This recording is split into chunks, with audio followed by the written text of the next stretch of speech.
Ambasadori amerikan do të vijë në Shqipëri pasi ka marrë bekimin edhe të gjithë institucioneve amerikane dhe së shpejti pritet që të jetë në krye të ambasadës amerikane në Shqipëri. Për folur mbi çfarë do të sjellë ky ambasador, kam të ftuar në një lidhje direkte zotin Romeo Kara, avokat. Faleminderit shumë për intervistën. Faleminderit ju, Guri. Çfarë të resh do të kemi me ardhjen e një ambasadori me profil ushtarak?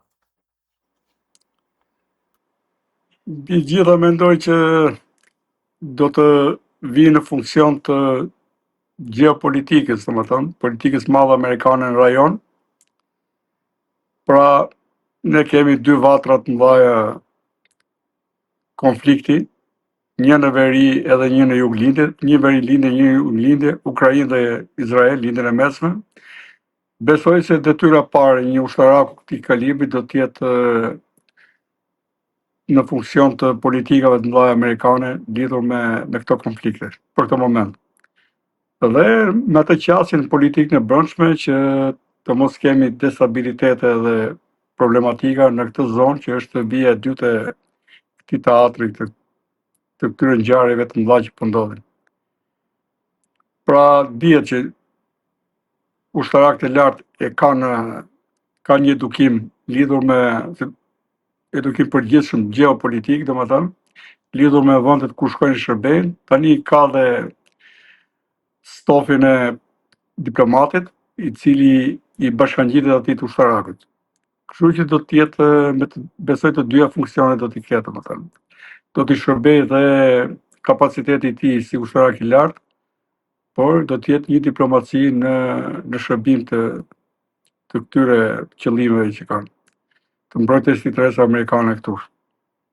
Pa neglizhuar pastaj pjesën tjetër që do të kemi një rigjallërim, një rizgjim, do të shohim me këtë do t'i bëj kontaktet e para, do të kemi mesazhet e duhura besoj në fillim, dhe mendoj që do të jetë pak më i prerë si diplomat edhe pak më i butë si ushtarak, domethënë. Pra do t'i ketë brenda, do të ketë më shumë qëndrim ushtaraku në raport me stofin e tij si diplomat, edhe pjesa ushtarakut do të zbutet pak nga qenia diplomat. Si u duket kur kanë kaluar më shumë se 2 muaj nga kjo protesta, mendoni që me ardhjen e shtatorit do të ketë një ringjallje të, le të themi, numrit dhe protesta do të vazhdojë siç filloi? Në këtë moment protesta ka një merit që nuk është shuar pa marrë fitoret e para, domethënë, se njeriu kur proteston dhe ulet vetëm kur të arrijë një fitore. Besoj që ka problematikat e saj, se nuk ka organizimin që mund të ketë një parti politike, një grupacion tjetër qeveritar, jo qeveritar. Pra është një protestë cilën e ka mbledhur aty pakënaqësia e njerëzve të papërfaqësuar, po t'i bjem shkurt, në këtë jetë, jo vetëm shqiptarët e Shqipërisë, jo vetëm këtu pra, po edhe shqiptarët që janë jashtë diasporë, të cilët po e shohin me vëmendje këtë protestë dhe po bëjnë përpjekje e tyre në sa diun edhe për të krijuar formacione politike. Sidoqoftë, protesta ka një merit që nuk është shuar, pra pa marrë një fitore nuk mund të kthehesh i humbur edhe t'i thuash shqiptarëve nesër që edhe protesta nuk vlen, pra këtu ka një merit. Pastaj se çfarë duhet fitojnë fillimisht, ato vlen për të diskutuar. Dhe besoj që duhet të bëj korrigjimet e duhura në lidhje me organizimin.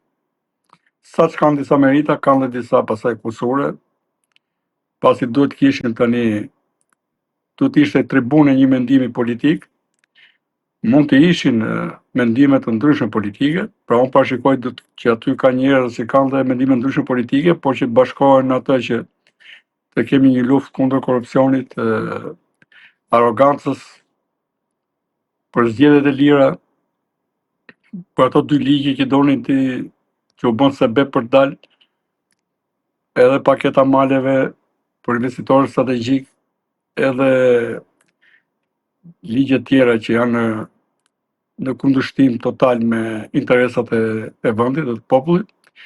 Pra duhet të ishim, besoj, edhe më të qartë, duhet të kishte një kalibrim të dur. Aty nuk kemi parë që është një elit realisht e cila të bën për vete me qartësinë e mendimit, pra nuk është lënë vend asaj elite, me sa shohun, e me sa kam dëgjuar, por ka një entuziazëm i cili buron realisht nga që quhet protestë brenda shpirtit të njerëzve të cilët janë ngopur me lukë zbrazur, me arrogancë edhe me shumë me gojën plot penalitete tjera që nuk trajtohen as nga sistemi i drejtësisë, as nga politika dhe për të cilat njerëzit tani janë detyruar të dalin në rrugë. Për mua është një protestë edhe ndaj sistemit të drejtësisë që nuk po vepron. Ata nuk po e kapin, po është një protestë i gjithë sistemit, përfshirë dhe sistemin e drejtësisë, i cili ka rënë fatkeqësisht në një lloj letargjie. I është rikthyer metodës vjetër, të riqur në hije edhe mos u përball, jo më t'i parapri, se atë ka vlerë edhe zbatimi i kodit penal e procedurës penale. T'i parapri me ndëshkimet që jepen, me trajtimin me drejtësi që i bën çështjeve ndryshme, t'i paraprit keqes, po edhe mos i shkojë në kohën e dur pas faktit kryer, kjo është e rëndë. Kështu që mendoj që protesta duhet të kthehet në tribunë tani politike, pra mendimi politik shoqëruar me energjinë dhe solidaritetin shqiptarëve, pavarësisht se mund të kenë dallime, po të kenë dallime të paktën në atë që quhet e ligjshme. Kjo protestë është një protestë e njerëzve të ligjshëm që fatkeqësisht janë të papërfaqësuar kundër paligjshmërisë që ka kapur pushtetin dhe politikën. Ngjarje që ndodhi disa ditë më parë, ku jati i një biznesmeni të njohur shqiptar u gjend përballë një hetimi pasi dyshohet se në atë jat u qellua me armë zjarri. Megjithatë, nga hetimet më vonë, ende nuk kemi një informacion të saktë se çfarë ndodhi në jat dhe sa persona ishin, pasi le të themi dyshimet e para janë që ka pas më shumë persona se që ka njoftuar policia. Ju bëri përshtypje mënyrë se si u menaxhua nga policia kjo ngjarje?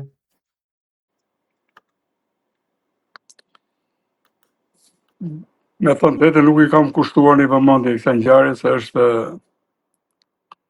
fare pa vlerë në ngjarje tjera. Ne kemi një person i cili thuhet se po intimidon akoma policinë dhe SPAK-un bashkë, edhe institucionet tjera të cilat levrojnë parat tona, si Agasin, të cilin thuhet se kanë dhënë Bregdet.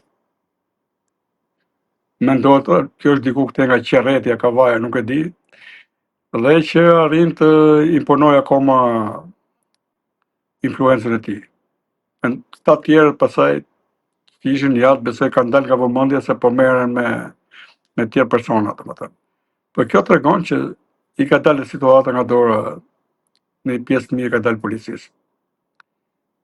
Pra ata nuk arreston dot as policia, na pas ka marrë statusin e përjetshëm të paprekshmit, në këtë drejtë kemi rënë ne shqiptarët, po s'pa arreston as BKH-ja. Kemi kërkuar të ketë forcën vetë operacionale dhe të arrestoj këto në flagrancë që nga presidenti i Republikës dhe pastaj ke presidenti i trusit Lule Lakrës, që është Ergyz Agasi.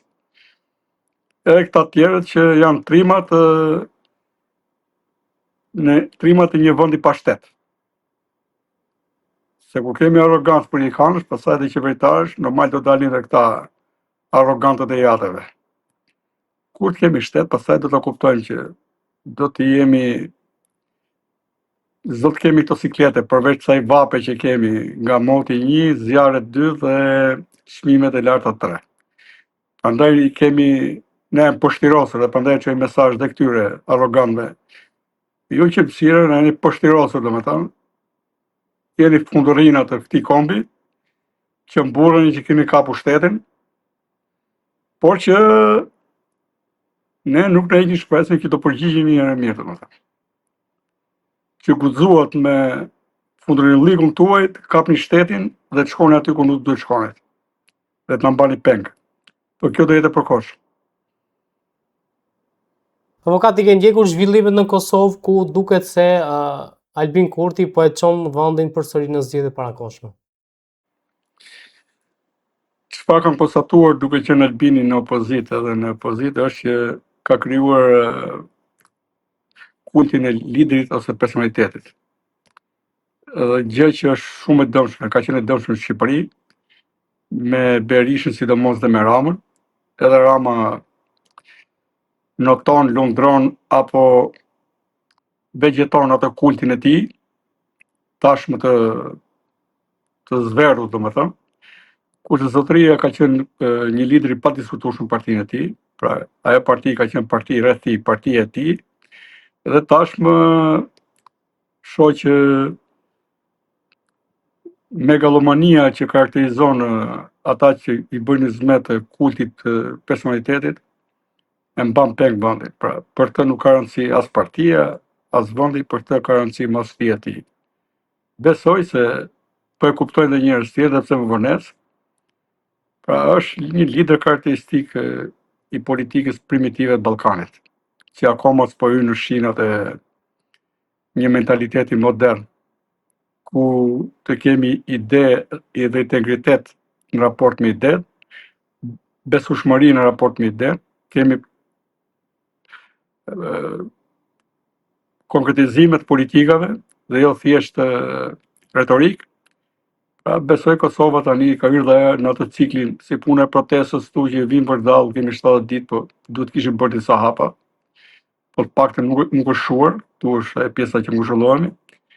Edhe atje kemi politikë që nuk besoj i shërben raporteve në planin afatgjat, raportet e Kosovës me aleatët e natyrshëm që është radhë parë SBA-ja pastaj Europa. Nuk e di çfarë ka Kurti në mendje, ku ta çojë atë vend dhe në çfarë forme qeverisje t'i lërë trashëgimia të vendit. Nuk është i përfolur deri tani, pavarësisht që thuhet në zë që nuk është pakusure në korrupsion me të tjerë, po kulti individit i tij është shumë problematik. Kosova duhet të hynte në familjen europiane me sistem perfekt, tregon që mund të bëhet, zgjedhjet i ka kodin zgjedhore ka shumë të mirë se ne, i menaxhon shumë më mirë se ne, dhe nëse do kishte pas atë kod zgjedhor, do kishte probleme shumë të mëdha se ne, se edhe ne nga i kod na burojnë gjitha problemet. Por rritja e kultit individit tregon që nuk ka garanci nesër mas kushtetuta dhe asgjë.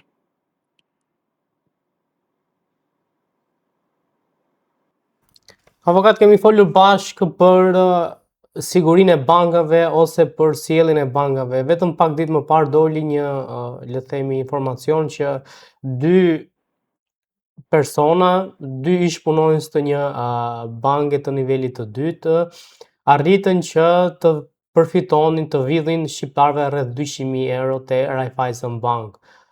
Sa të sigurt janë parat e shqiptarëve? Tani ne pam që ata që kishin marrë komplet monopolin e shërbimeve të sigurisë për lidhje me akshin, ku ka ndërthurur dhe mashakën, kuptohet se nëpërmjet akshit janë rreth 97 shërbime mos tepër. Ishte Ermal Beqiri, Ergysa Gasi dhe gjithë tjerët. Njëri më i dut se tjetri. Shumë pak mund të jenë ata që kanë qenë të besueshëm, që kanë treguar që nuk e kanë shpërdoruar ato gjë. Kemi pasur sulme 2022-shin. Ne kanë dalë dhe emrat e agjentëve tanë të shërbimit sekret. Kjo është përfaqe e zezë, është turp dhe humbje madhe për ne. Edhe shumë dhëna të tjera të qytetarëve. Edhe sistemi Teams në prek. Në këtë vorbull mund të jetë ngre pa prekur dhe banka. Megjithatë, unë e di që ka pas disa probleme. Unë vetë personalisht kam bërë një publikim caktuar para disa muajsh, ku kisha rreth në të kartën e rrogës një 80.000 lekë të reja. Të nesme të shoh disa mesazhe që më bijnë, që janë kryer transaksione. Edhe shoh veten përveç atyre parave dhe me një 2 milion lekë të vjetra në borxh. Nuk e di se si funksionojnë ato karta që karta e punës nuk mund të marrësh borxh, mbaron dhe aty dhe s'përgjigjet më. Karta e rrogës. Pra, është e rregulluar për 2-3 ditë, 4 ditë se mbaj mend. Problemi ishte që nuk përgjigjeshin dhe kjo krijon panik. I këshilloj të përgjigjen kur i marrin njerëzit, se nuk i marrin kot. Mund të kenë pasur punë, po duhet përgjigjen, ta gjejnë vetë mënyrën se si organizohen. Se mbi të gjitha ka njerëz që tek ato ka karta rrogës ka shpenzime. Nuk do presin një javë të u vinë këtyre më të kokës që njerëzit të shpenzojnë kur duhet në momentin e duhur parat e tyre. Pra krijon kosto. Dhe pastaj të krijon siguri. Normal, kur ka raste të tilla mund të ketë dhe jashtë, unë kam dëgjuar dhe jashtë, prandaj nuk po e bëj kaq të madhe. Por ato gjejnë si investojnë në sistem dhe rrisin sigurinë. Mbi gjitha bankat fillimisht kanë dalë për siguri garanci. Ai që linte disa para në bank paguante që ato të ruheshin. Tani banka ka kaluar në krahun tjetër. Të paguam pse sa paratë tua investon. Edhe aty ku investon duhet të ketë analizë risku që të investojë sigurt. Dhe të mos kemi pastaj epideminë e Lehman Brothers me 270 banka, ku luaj gjithë tregu mortgage në USA, dhe që falimentuan pastaj në rresht edhe e vunë në krizë të gjitha treg në Amerikë, po edhe një treg të madh bankar, edhe me shoqëritë e sigurimeve. Pra duhet ketë, unë di që punohet pa pushim, nuk pushojnë këta që projektojnë në sigurinë bankare në kode të ndryshme në rrjete etj. Pra gjithmonë investojnë edhe tek programet, edhe tek stafi që merret me atë punë. Edhe duhet të kenë një mënyrë sigurie që të kenë sa më pak problematika të tilla. Por nuk është po nga njerëz dhe pashmangsh për ta. Eci një hap përpara të tjerë. Ka qenë nga brenda sistemit, kjo tregon që s'kan pasur s'kan qenë nivel e duhur në lidhje me rekrutimin, edhe me supervizimin e punonjësve të tyre. Avokat, faleminderit shumë për intervistën, ishte kënaqësi. Faleminderit ju. Kalofshi mirë.